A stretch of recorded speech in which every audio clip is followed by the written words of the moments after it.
Okay, there we go. So that nominating committee, the most important thing about the nominating committee is that they should be elected by the membership. What does that mean? Yes, it means that 30 days or more prior to your general membership election, you need to have another general membership meeting where you elect your nominating committee. Look at your bylaws. The new bylaws say 3 to 5. The older bylaws actually asked you to write a number in that space. So check your bylaws and see how many nominating committee members there's supposed to be. Now, as I was giving a little story to those who joined early,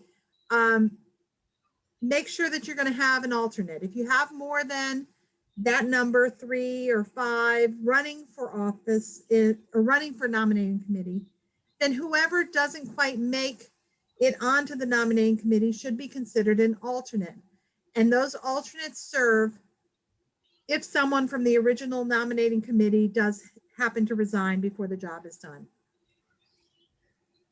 Now, the bylaws should be made available to every member of the nominating committee. Well, they should be made available to every member, but you should make sure that the nominating committee has a copy of the bylaws in their hands. If they do not, and you actually cannot get your hands on those bylaws, feel free to contact Florida PTA. They'll send them to you. Contact us, we'll send them to you so that you have a copy of those bylaws. Let me introduce one more of my board members who has joined us since we started. Ladies and gentlemen, Ms. Pamela Newman, Vice President of Education. And Pam is going to have an announcement for you at the end of this meeting, right, Pam? May 1st, right? Yes. All right. So not only does your nominating committee need a copy of the bylaws, but your nominating committee also needs a copy of the membership list, because they need to know whether someone who is offering themselves as a possible candidate for office is a member of the PTA. Why is that important? Well, you have to be a member of the PTA this year to be elected this year. Now, how long do you have to be a member? 10 seconds. Anybody can walk into your PTA meeting, pay for their membership, and run for office immediately. There's no rule against that. Any member of a PTA is eligible to run for office. However, if they were not a member 30 days in advance of the election, then they cannot vote. So whenever your election date is set, 30 days prior to that, that's the cutoff of who can and cannot vote in your election. So you want to make sure to take a snapshot of your membership at that time. Michelle, question? Just to clarify, that means that you can run for an office more than you can vote for the office. Or I can pay to be a member and say I want to run on the same day, but I can't vote for myself if I haven't been a member for 30 days. No. You got it exactly right. You have it exactly right, Michelle. You are immediately granted all the rights and abilities of a full member of the PTA when you've paid your membership, which includes running for office. But there is a clause in our bylaws that says you cannot vote in the annual election unless you were a member 30 days in advance. For those of you who have never thought about it, what it means that I cannot bring 30 of my friends to an election meeting, pay for all of their memberships, and have them vote me into office that evening. If I brought 30 members to the PTA 30 days in advance and had them all become members, you'd get some idea that something was about to happen. there'd be some inkling that something seems to be unusual that we're having this many members join 30 days prior to an election. So it may seem, anybody who's never thought of it that way, it just keeps you from being able to buy an election, essentially. And believe it or not, if anybody's seen Bad Moms, being PTA president is really important to some people. Don't know why they would want to do that to themselves unless they had the passion for it, but more power to them. So the nominating committee works independently. What does that mean? There are only two people who cannot be on a nominating committee. Anybody can be on a nominating committee if they are a member of your PTA. And in fact, I highly encourage you consider staffers on the nominating committee, because you know what? They know who their parents are. They know who their volunteers are. They know who the active people are. And they can be really good resources for the best person for PTA positions. But the principal and the president are prevented from serving on the nominating committee. They've got enough influence over their PTAs without needing to influence the nominating committee's decisions on the next leadership. Now they can they can offer their opinions. They can fill out a interest in a survey form, just like any other member. They just cannot serve on the deliberations of the committee, nor should they be part of the deliberations of the committee. Now, if you think someone would be a good officer for your PTA, maybe you have an incoming 6th grade parent that you knew was a really super PTA person at the elementary school, but they're not yet a member of your PTA, you could, as a nominating committee, approach them to be on your PTA board and offer for them to become a member so that they would be eligible to run for that office. So this is the time when you might be recruiting from incoming parents, but they do need to be a member this year to run this year. Now remember that PTA memberships are overlapping. You do not start the new year with no member. You start the new year. I'm going to mute a couple of people, if you don't mind. There we go. You start the new year with all the same members you had at the end of the previous year, and they are good until September 30th.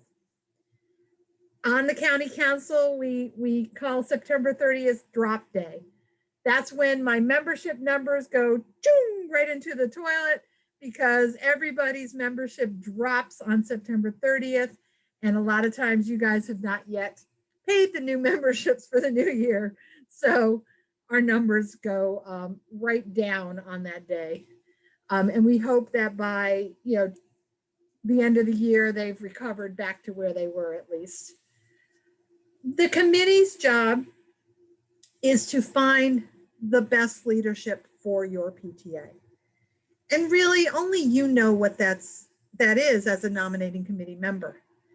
You should be fair. You should try to be diverse in your recruitment to your committee, to your board.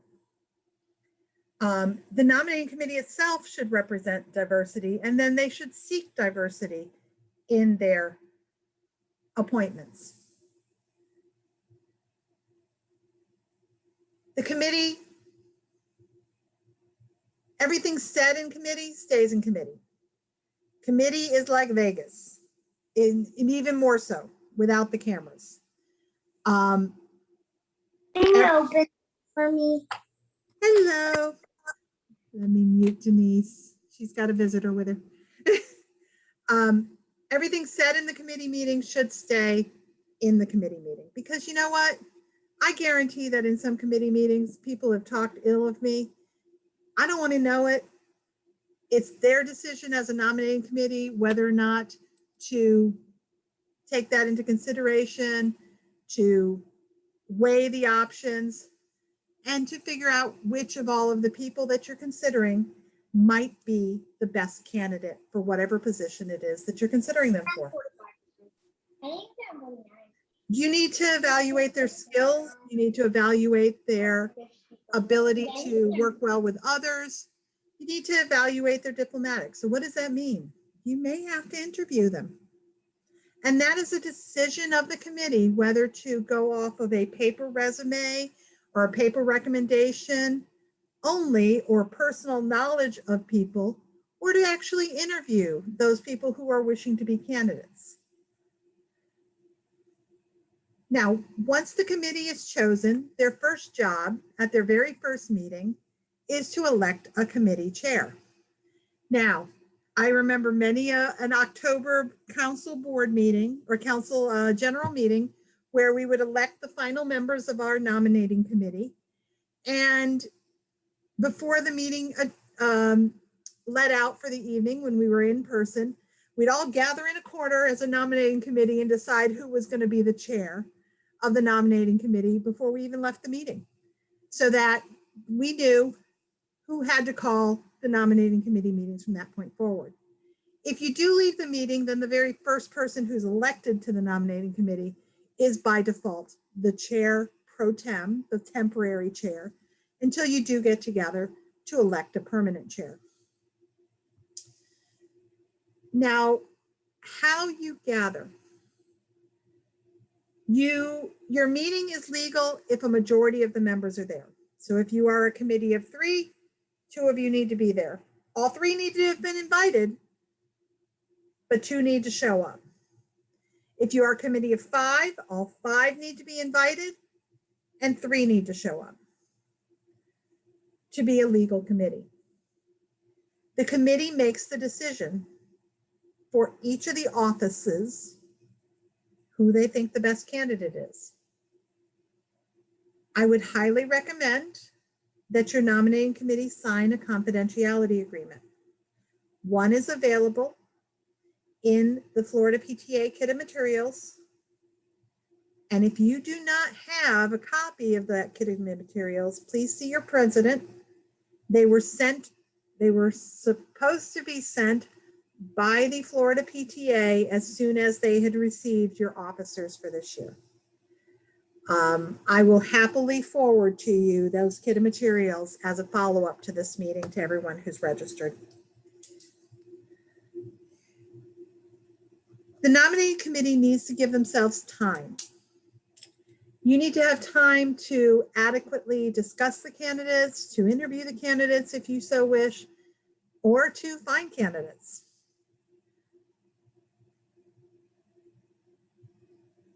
You need to make sure that, I cannot stress it enough, everything that is said in your nominating committee needs to be kept confidential. You come out of that meeting, you have but one report. You report for the office of president, we slated this person, vice president, this person, treasurer, this person, and so on down, whatever list you have for officers in your PTA. If you have had interviews with candidates who you do not select, it is a courtesy to let them know that even though you have interviewed them, they were not chosen. And if they wish to, they may run from the floor. There is a suggested qualification for candidates. First of all, candidates for elected office should be knowledgeable about the vision, mission, purposes, and basic policies of PTA. These are available on the PTA.org and FloridaPTA.org websites. Your candidates should be willing to be trained. They should be willing to always have time to learn more. I've been in PTA 25 years. Pam, I'm going to put you on the spot. How long you been doing this? You're on mute. A long time. Probably 30 years. Pam's Since been doing it. 1991. Yep, Pam's been doing it just a little bit longer than I have. And I'm sure Maria has been doing it just about as long. Her son's a couple of years out of high school now, her youngest. So at least, what, 18 years, 17 years, Maria? Yep, about that. About that. Maybe close over 20. So no matter how long you've been doing PTA, the point I'm trying to make is I always learn something new. Yeah. Rules are always changing. That's true. Look at what we're doing now. This didn't exist in PTA 2 years ago. This is now the reality of PTA is Zoom meetings. But the problem with Zoom meetings is it's harder to know people. It's harder to get to know people. I saw people today in a meeting that I've only seen by Zoom for the last year, and I didn't recognize anybody. They didn't recognize me. So if you got to work a little harder in this environment to get to know people. But they have to be willing to train. There's online asynchronous, there's another word we didn't know a year ago, asynchronous learning on the PTA.org website. There is trainings available Tuesdays and Wednesdays nights. And if you just search out there, you can go to a North Carolina, a New Jersey, a California PTA meeting. Sometimes it's nice to get that other perspective. There's no excuse nowadays for not getting training. They have to be experienced in some kind of PTA or other organizational work. If they've never, ever served on any kind of PTA board ever, maybe president is not the best place to start them out at. You don't want to set somebody up for failure. I get that every once in a while, you kind of don't have a choice. If you're going to get going, you're going to continue, you got to just take a chance on somebody. But try to find someone who has some base in PTA before you put them into Zoom. There's a chat note. Michelle said, I really hope they don't take the Zoom away.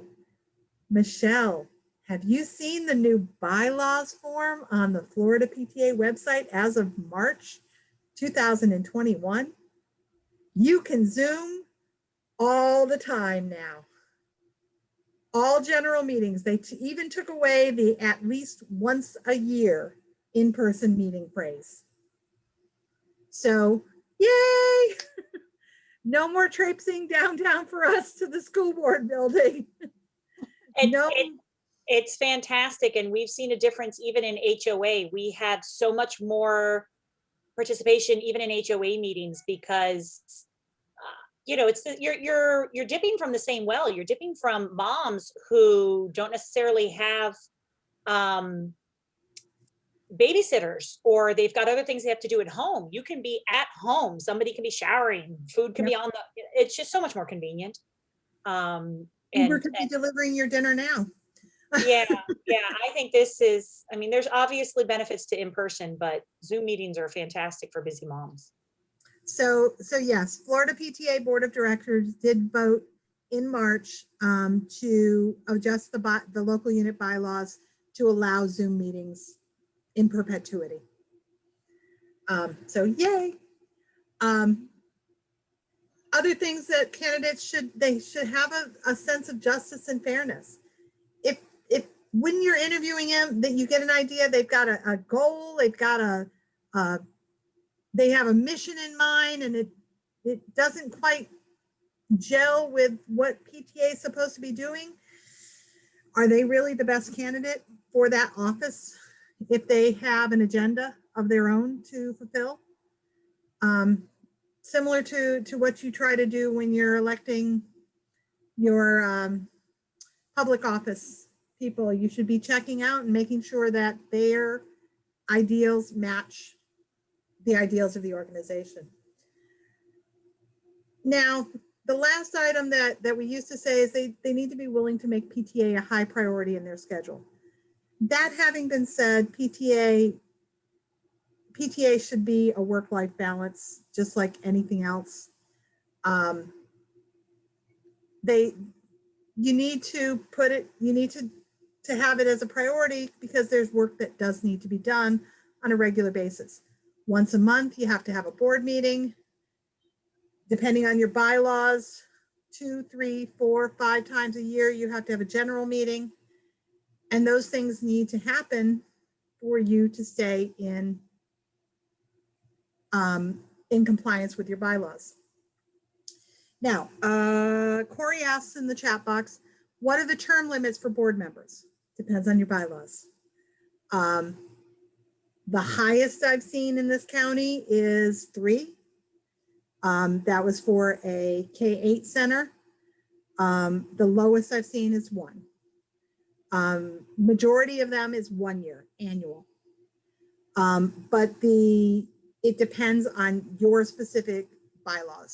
So that's why I started this meeting by saying everybody should have a copy of their bylaws.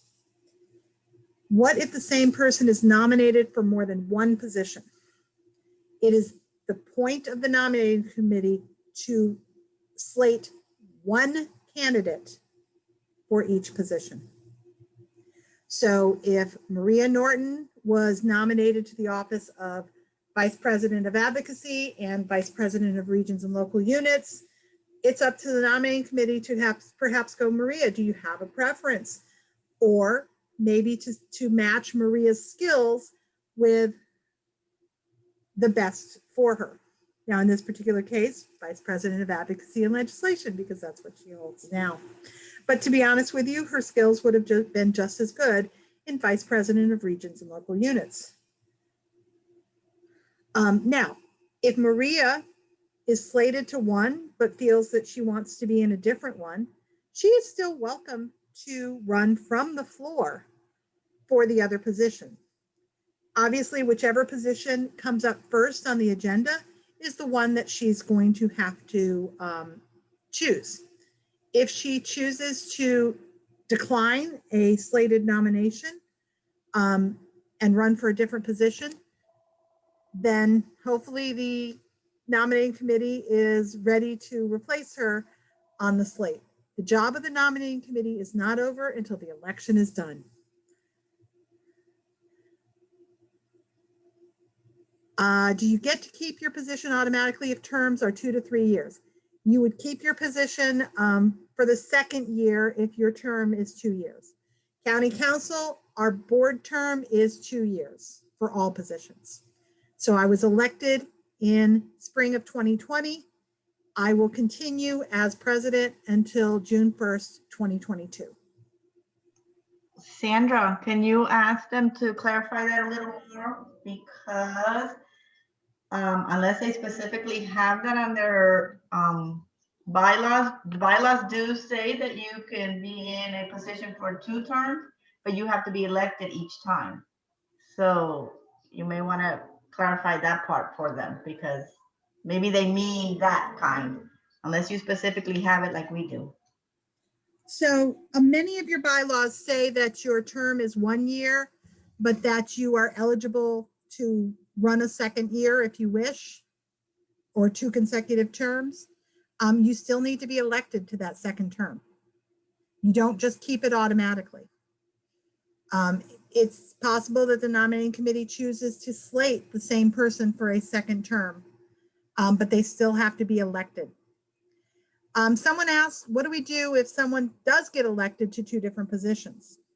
And it does happen occasionally. If somebody does get elected to 2 different positions, then it would be the job of the president who is running the election. Oh, that's the other thing. It is the president who is running the election, even if the president is up for election themselves. Why? Because the president is the chair of the organization for all meetings and conducts themselves in a fair and partial manner. When the vote is by ballot, physical ballot, then the chair will be able to vote. When unfortunately we have found out the hard way in the Zoom environment that if you are hosting the meeting, then you cannot vote in the poll. By the way, the county council is available to host your election meeting if you need that kind of assistance. The Zoom account I am using right now is available to any PTA in the county by request. If you don't need our help to actually run the meeting, we literally can log in. Michelle logs in.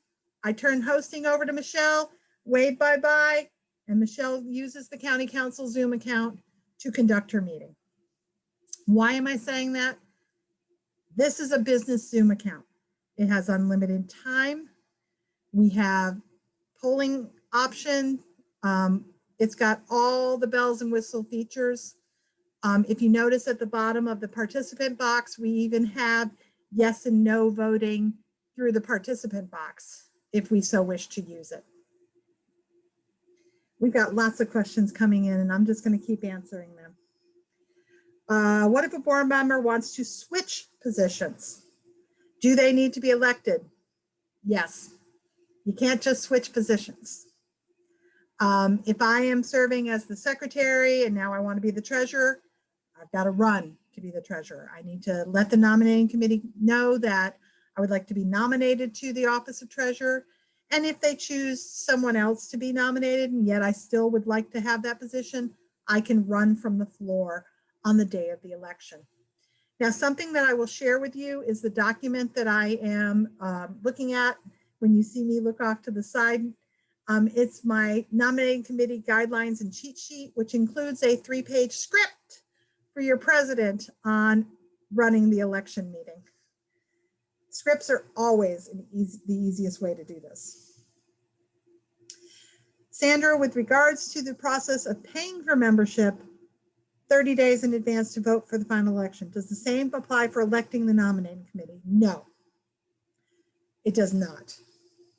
The only time the 30-day election, the 30-day membership applies is in the annual election. That 30-day membership is also waived when we are restarting a PTA that has been inactive. When the county council is facilitating a restart, then the 30-day rule is waived for that as well. But the nominating committee election is not considered an annual election. So somebody could pay their membership that evening and vote on the nominating committee that evening.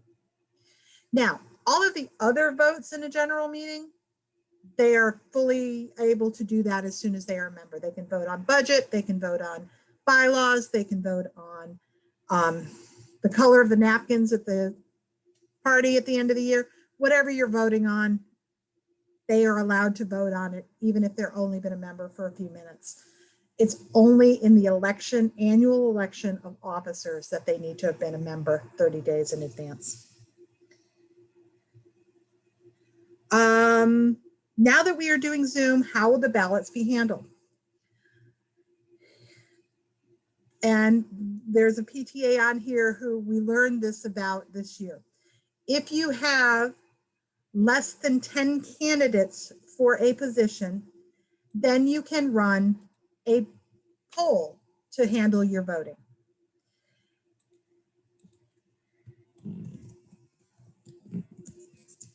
And I am giving you a poll right now so that you can see how that works. So if you have but one candidate, you can vote by voice. All those in favor of Maria Norton as president, please unmute and say aye. Aye. Aye. That's an easy way to do it. All those opposed, please say no. No. Maria Norton, since you say no, who is your other candidate?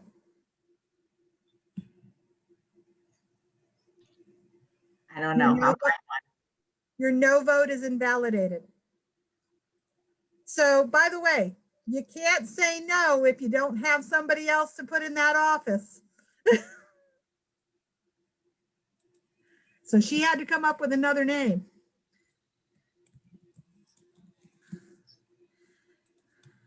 And by the way, I rarely have to say that, but it's so much fun when we're done to say that if anybody said no, they would have to come up with a new candidate. All right, so I'm going to launch the poll. Okay, hold on. Let me let in this last person. Okay, there we go. If you will please vote, I will leave the poll open for 1 minute. Who do you want to elect as president, Maria Norton or Pam Newman?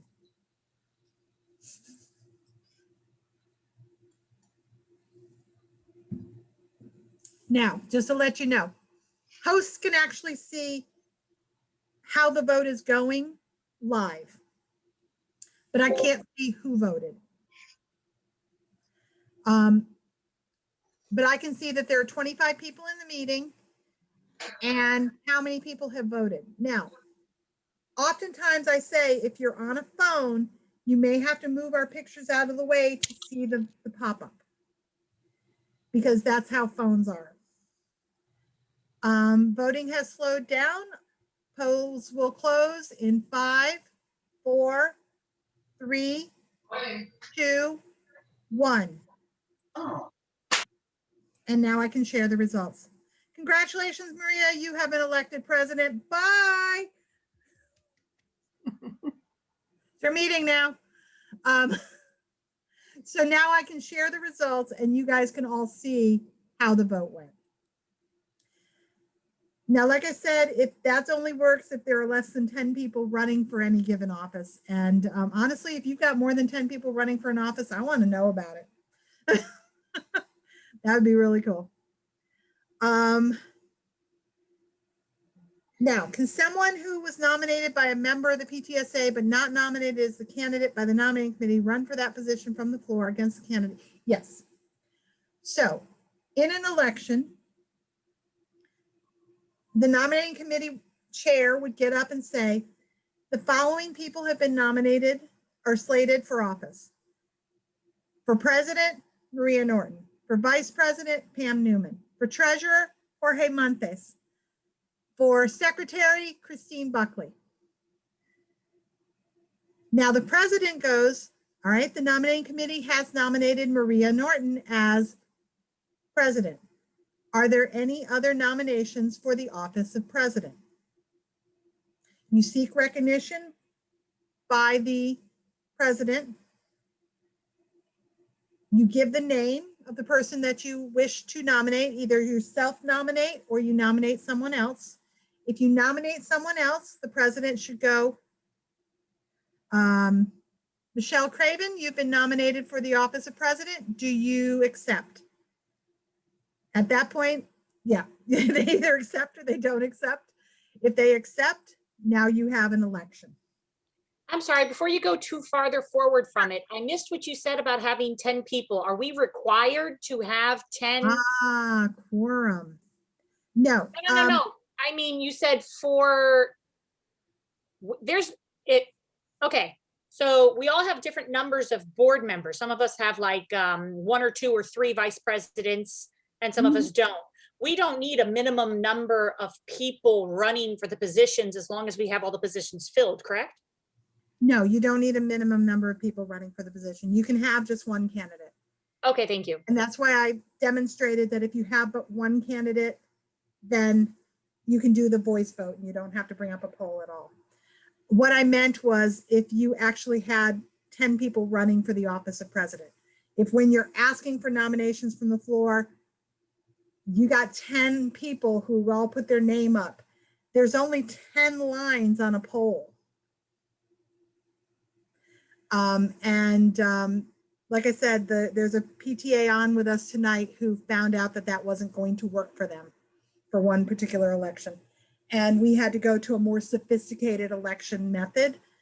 If you think you're going to be in that position, you might want to let us know so that we can get that method of election out to you. It's rare that it happens.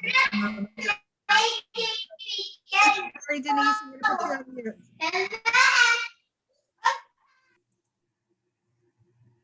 All right. Sorry. Okay, there we go.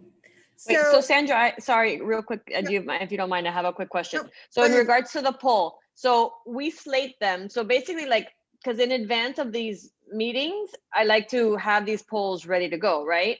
So I can have those polls ready with the people who are slated, but if there's somebody who's nominated, I have to go back and add those names before we can put out the vote, correct? Right, and you saw I paused for just a second Right, and actually wrote that poll on the fly. okay, So I would practice that, or right, have another board member whose job it is, like maybe the corresponding secretary, as a co-host who could do that for you while you're running the meeting, if you're the president. okay. And and that the only way you can do that poll, because that's the only way that I do it, is through like zoom.com or whatever, like the actual website, correct? Is there a way through the app that you do it, or no, it's only on the website? I don't think you can do it from the phone. Right, You have to do it on a browser, but I did it from within the Zoom. I hit the poll function and added a poll.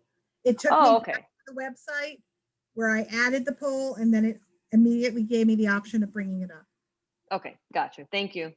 All right, so yes, floor elections can be a challenge because they weren't expected, but especially with Zoom nowadays, it's easy to be prepared in case you need a poll. Let's see. What happens if we don't have someone to slate to a position and no one runs from the floor for that position, and the person who previously held that position is slated for another position? All right.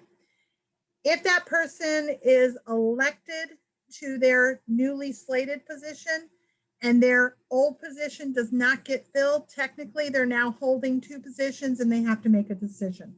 They will need to vacate one of those positions.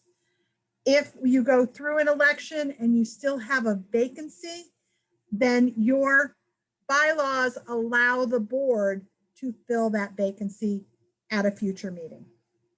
So now the membership has essentially said, we don't have someone to put in that position. Dear board, you guys go find somebody to fill that position. Now, what positions do you absolutely have to have? These are the positions I usually start with in an election, because if I don't fill them, we don't move on. You have to have a president. You have to have a secretary. You have to have a treasurer. This is not PTA rule. This is IRS rule.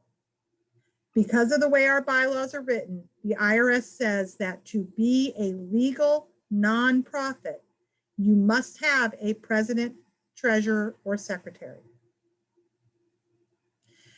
I have to admit that when I hear crickets, when we've opened the floor to nominations for a president and nobody will step up, I say, okay, we're done. Any money in your bank account will be remanded to Florida PTA to hold until such time you are able to have a successful election. It's amazing the volunteers that come out of the woodwork when you start saying the money's going away. But that's the reality. If you become an inactive PTA, then there's no one authorized to continue to do PTA work. So president, treasurer, and secretary are usually the first three positions I will fill before I go on to any additional secretaries or vice presidents in the position. Sandra, can I ask a follow-up question to that? Sure, as I am looking through the questions that have been written in the chat. So if the previous president is willing to stay in the role and no one is slated, is that okay at that point? Or do we need someone to run in order to proceed? So if no one gets slated to a position, obviously the slate is now, there was a vacancy in the slate. So you get to the election, the president opens up to the floor that position. If nobody runs from the floor for that position, the person currently holding that position can remain in that position. And we have had some lifetime presidents, is what I call them.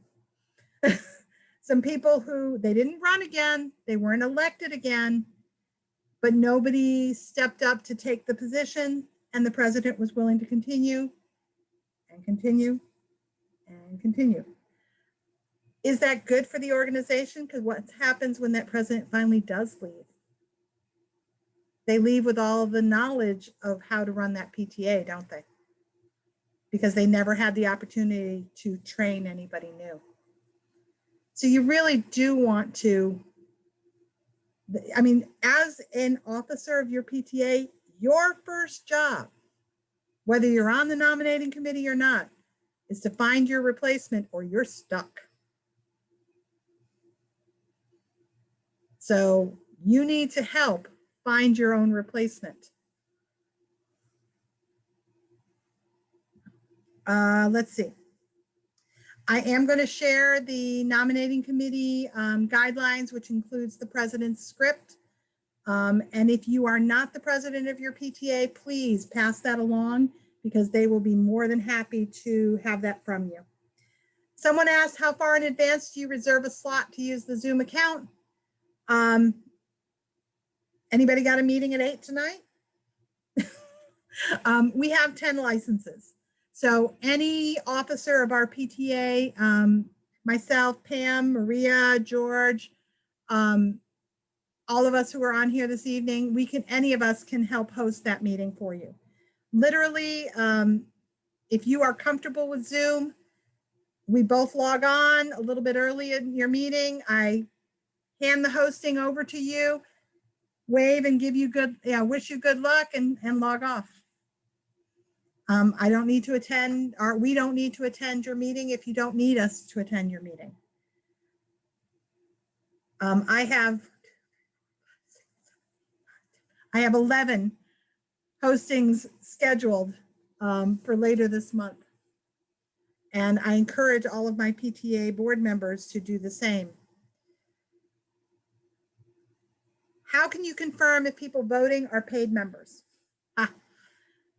So we have a general meeting in 2 days. Everyone who is registered to attend the meeting an hour before the meeting begins will be able to vote if we need to have a credentialed vote. In other words, if we're not just if we have to actually count how many people are voting, then you have to have a credentialed vote. So we have to check them against membership rolls.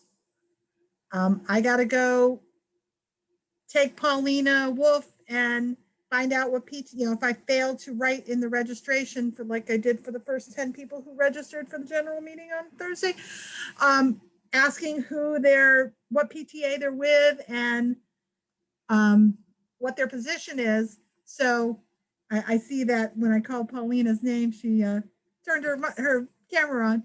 So I need to know, for me, what school Paulina's with, what PTA she's with, and then I need to check to see if that PTA is eligible to vote in our election.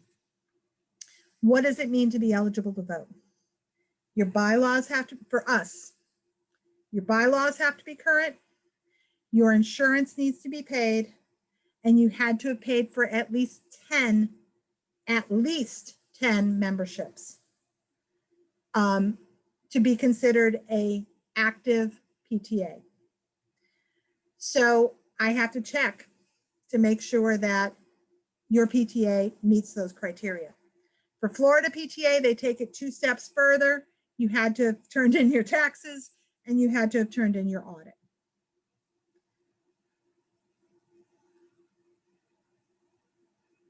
Can you vote with the hand raising option? Yeah. Michelle, the only reason I do the eye thing is because it's interactive and it's actually hilarious to see how long it takes everybody to unmute and hit eye. So we do that as part of my amusement, to be honest with you. Can you use the chat box for voting? No. If you are doing, that would be considered ballot voting. And ballot voting should be anonymous. The poll is anonymous. Chat box voting is not, and the yes, no buttons are not anonymous either. So that would be similar to the hand raising option, if your Zoom has that option. So everybody, let's practice that right now. If you are on a computer, bring up the participant box, or if you are on a phone, bring up the participant box. And let me know whether or not you're finding this particular topic interesting. Vote yes if you find it interesting, vote no if you are completely bored. Notice I have to give a little instruction. I have to instruct you where to find the participant box. It is at the lower, if you're on a computer, it is at the bottom of your screen. It says participants. It's got two little headshots there. And then at the bottom of the participant box, there are buttons that say yes, no, go slower, go faster. And Sandra, yes. it's not in the participants for me, so I don't know if others have it. It's in the See, that's good to know. reactions. It's in the reactions. It explained it in the participants. When you clicked participants, there's a note that pops up that says you can now send nonverbal feedback, parentheses, yes, slow down, etc., from reactions on the toolbar. So Yeah. it's moved the instructions to reactions. Yeah. And not on mine, but I might be, because I'm logged into the councils, it could be different because mine doesn't say that. It just under reactions. But you're right, it is under reactions now. It's just that that little note came Yeah. up when I went to participants. So it is good to know that there are different views for different people, even on the same Zoom. So obviously that makes it difficult for you to use something like that as a reliable voting method. I'm sorry, Sandra, we couldn't vote like this, right? Because it wouldn't be anonymous, correct? This is when you would use this in lieu of doing a voice vote, aye, which is also not anonymous. And you'd only use this when you have, you know, it's a yes or no question. One candidate, one question, yes or no. Recommended dates to start putting together the election process. You need to look at your bylaws. Everybody's bylaws are a little bit different. Some say March, some say April, some say May, some say June, some say a combination of 1 or 2 months. So you should check your bylaws. Whatever date is in the box for your annual meeting is your election meeting. Your nominating committee should be elected 30 days prior to that. Now, if you are already in that window, and you may be, because if you had a March, April election date and it is already almost the middle of April now, there's not 30 days left, you may have to postpone your election meeting to May to give your nominating committee 30 days to work. What if parents log in that aren't paid members? Well, this is no different than if you are in a room of people. The only time it's going to absolutely matter is when you have a controversial vote. If you are actually counting votes for Maria versus Pam, then only members should be voting. How do you do that? Is George still here? Yes. George, I am so sorry. Your membership hasn't been paid and you are not allowed to vote. We are about to vote. If you would please wait in the waiting room, and I would literally put George in the waiting room. Bye, George. George is now in the waiting room waiting until we take our vote. And as soon as our vote is over, I let George back in. Welcome back, George. You put me in the waiting room for real. Yes, I did. By the way, George Montes is treasurer of the Miami-Dade County Council. Hello, George. Howdy.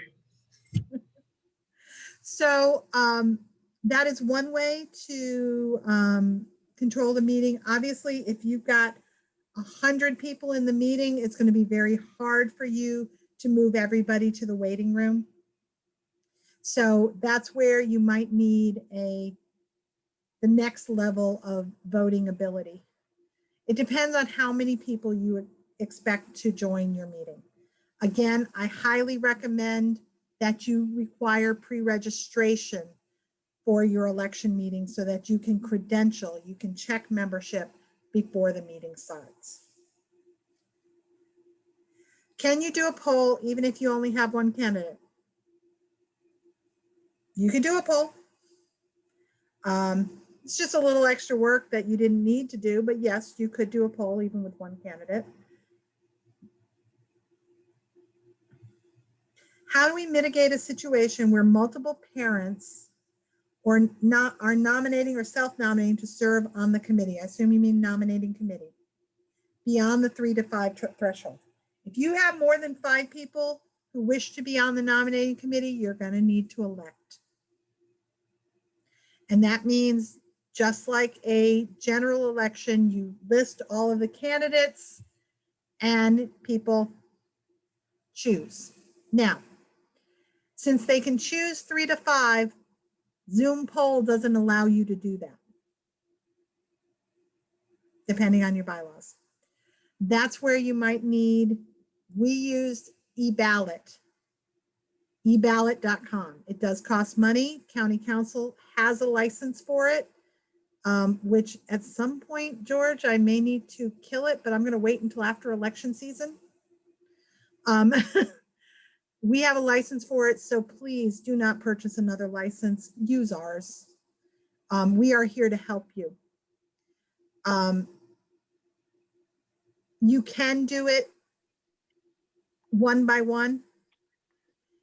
I saw National PTA do that one year. It was very tedious to do one poll with all candidates. You pick one, another poll with all the candidates. You pick a second one, and plurality votes. But it does take a while. We have a request to help with the nominating committee meeting on Monday. I will forward that to my vice president of regions and local units. I am already booked for Monday, so I will need to have somebody else take care of that. Does each family get more than one vote? One vote, one member. So it depends on how many members are in that family. I brought my whole family to a meeting once. We were 5 votes. Each of us was a member in our own right. So each of us got to vote in that meeting. I always wondered whether or not we invalidated each other's votes. But there is no such thing as a family membership. If you're selling family memberships, you need to start defining how many members you are defining and collect names for each of those members who are allowed to vote. And this is why. All right. What does the nominating committee have to do? On the day of the election, the committee should report their slate of officers. There is no requirement in your bylaws to announce the slate in advance to your board or to your membership. That having been said, it is courtesy to announce your slate in advance to your board and to your membership, and you announce it at the same time. What do I say? A week if you can. Just so that anybody who was trying to run for office knows whether they are slated or not for that office. Michelle? then I think I'm confused. I thought that they were supposed to present it to the board so that the board could then, no, never mind. I'll just stop talking. You worked that one out in your own head, didn't you? I got a lot of head shakings. Okay, so the board is not presenting a approved slate. No, we're not. I was kidding. Nope. Nope, you will, that's why the membership elects the nominating committee. The membership says, all right, you 3, you 5 people, we are going to ask you to vet all of the candidates for us and give us your collective opinion on who you think is best. And like I said, that having been said, it's still an election. So on the night of the election, again, the president reads the slate and then opens each position for nominations from the floor. And if there are more than one candidate, now you give the candidates a minute to talk to the membership and give their qualifications for president. I'll never forget special education PTA in North Carolina. I was on the preparation committee to create this new PTA, and we also created one here in Florida. And we had slated everybody. We went to the election, we went to the charter meeting, the election meeting. The person who had worked with me for months to get this PTA going was slated. Somebody came from the floor, ran against her. They each had a minute to speak. She speaks about how she's been, she has a special education child. She's been fighting for her rights. She realized that she had gained a lot of knowledge. She wanted to share it. The other guy got up and said, the school system is not doing right by my kid, and I want to make sure that they do right. Obviously, he wasn't there for the PTA. He was there for himself. And thankfully, the other 60 people in the room saw that in his speech. We never saw him again. I was on that PTA for 5 years. He did not win, obviously. All right, so you make that report public, typically 7 days in advance. Now, if for some reason after that report's made public, Maria goes, you know what, I changed my mind, I don't want to be slated for president, then the nominating committee needs to go back to work to try to fill that slate before the election. The chairman of the committee reads the report at the election, and then the president conducts the election. The president then dissolves the committee. And then there is a note to make sure that if you are doing paper ballots, somebody moves to destroy the ballots before the end of the day. That way you don't have a situation where 6 months later, somebody goes, I want the ballots recount. Oh, so sorry, we destroyed the ballots the day of the election. The election stands. Maria. I want to back up a little bit. The letting, sharing it with your members of what the slate is and stuff, that's more of a courtesy, correct? That's like, there's no set, saying if you don't want to let anybody know and wait till the day of the election, you could do that too. If You that's could. more of a courtesy. And so there's no set courtesy unless you have a local rule. right. So, County council, we have a local rule that we give you the slate 30 days in advance because we also require floor nominations to be announced 15 days prior to the election. We don't go into an election and get surprised. Patricia. Yeah, I'm sorry it's dark because I have a major migraine, but I was actually the same thing with Maria. I have a manual that says that the slate is usually presented as a report 7 days prior to election. It is a courtesy to present it 7 days prior, but it is a courtesy. Okay. It's not a requirement. Okay. And Thank you. If you want it to be a requirement, then you should pass that as a policy, a local policy. Oh, okay, so we can pass that as a local policy. All right, perfect. Yeah. Thank you so very much for your help. And Patricia, you've been learning a lot about policies and procedures and local policies and procedures lately, haven't we? Yes, and I knew that in specific because I have an email back from you from a few years that says slated president. So I knew that you knew that you were going to be a slated president before you got voted in. So thank And you I've run for, from the floor before. thank you, thank you. So in the packet that I'm going to send you is a confidentiality agreement form, a recommended one, as well as an example of a nominating committee report and the sample script. You should read through the sample script and make any edits prior to your election. All right, is there any other questions? Well, we are just past the 8 o'clock hour. Thank you guys for coming. Like I said, everybody who was registered will get a copy of this manual. And if you were here with us a few weeks ago for the Building a Better Future Faster, I finally have the revised PowerPoint, and I will be sending that out as well. You forgot the announcement for May 1st. Oh, Pam, Hey. make our Hi. announcement. Well, thanks to our president, Sandra West, the Miami-Dade County Council has been awarded a grant of $3,000 to promote family literacy. And we're going to be starting this project on May 1st, which is a Saturday morning.